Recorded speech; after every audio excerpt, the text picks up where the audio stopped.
Dethroning the Ego, offered by Sri J.P. Vaswani, a great spiritual leader. He describes here the teachings he received at one time from his guru, Sri Sadhu Vaswani. Away from the city's roar and ignoble strife, I sat in a silent corner in the garden. The flowers smiled, little raindrops pattered on the new leaves of summer, but my heart was not happy. I talked to myself. So many books have I read, so many lives of saints have I studied, and every morning as I wake up, I recite from the scriptures. And every evening I attend the satsang, fellowship meeting, with clock-like punctuality. But alas, year after year has passed away, and I am no nearer the goal. I see no improvement in myself, and I often wonder if I am progressing or regressing. So saying to myself, in utter dejection, I wept tears of sorrow. I came to Sadhu Vaswani and opened out my heart's grief at his feet. In a voice at once sweet and tender, he said, "Weep not, my child, but listen to what I say." There was something in his words which made me forget my sorrow. The clouds were lifted and the sun shone again. "Please speak that your servant may listen," I said. And Sadhu Vaswani said as follows. "It is true you have read many books, but to the pilgrim on the path, books are a burden. You say you have studied the lives of saints, but your daily life does not bear witness to it. To study is not to turn over the pages of a book. To study is to ponder well, to meditate, and to assimilate the teaching in one's life.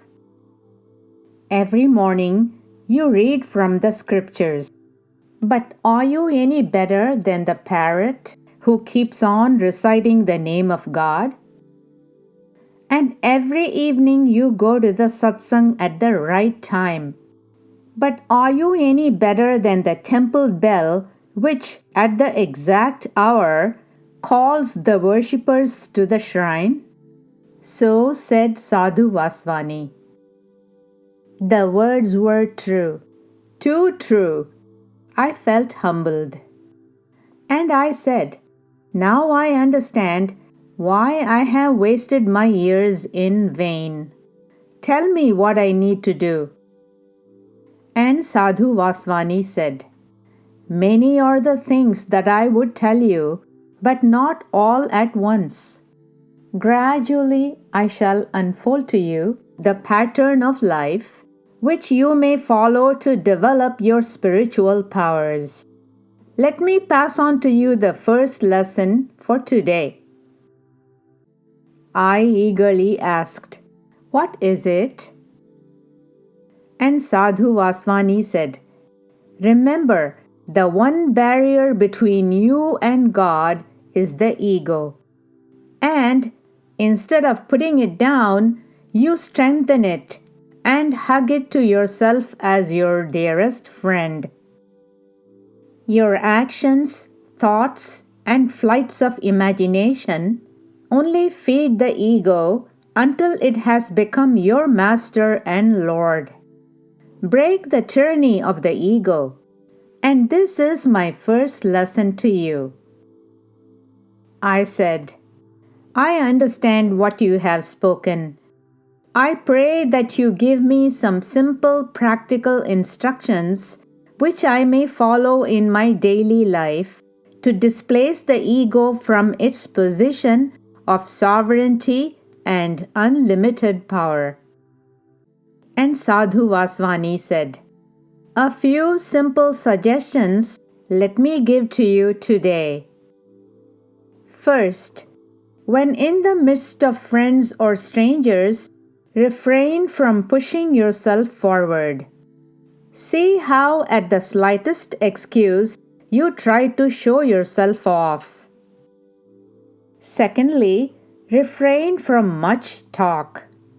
The less you talk, the less you will be noticed, and the more you will be permitted to recede in the background.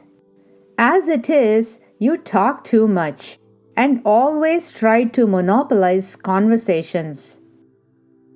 Only this morning, a friend came to you and tried to speak to you of the burden on his mind. He had scarcely begun when you cut him short and delivered to him a discourse on accepting the will of God. Can you truthfully say that in every situation of life you accept the will of God? Then what right do you have to lecture to others? It will do you immense good if you remain silent and let others talk. Thirdly, what helps are not your words, but your vibrations. What transforms are not your lectures, but your silent prayers. So talk little to those whom you wish to help, but pray for them again and again. The fourth one is, always keep clear of the desire of telling others of your life and achievements, your inner struggles and experiences, your opinions and aspirations.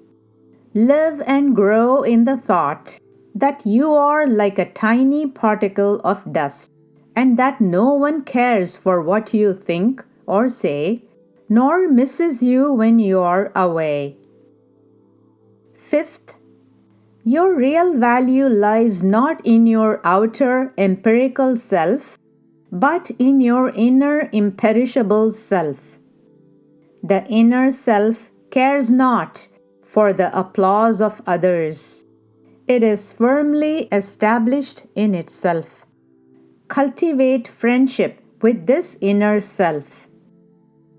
And the sixth one is, with love in your heart, walk the way of the helpers and servers of the children of God. The poor, the weak, the sinners, the lonely and the lost, the bird and the beast too, are his children. Do at least one good deed every day. And remember that he who turns from the road to rescue another turns towards his goal. He who lifts the burden of the weary lightens his own load. He who speaks a word of hope to those who are in sorrow heals his own hurt. Practice these 6 things for a week and notice the change that comes over you. So said Sadhu Vaswani to me. Thus Sri J.P. Vaswani describes the teachings he received from his guru Sadhu Vaswani about how to dethrone the ego.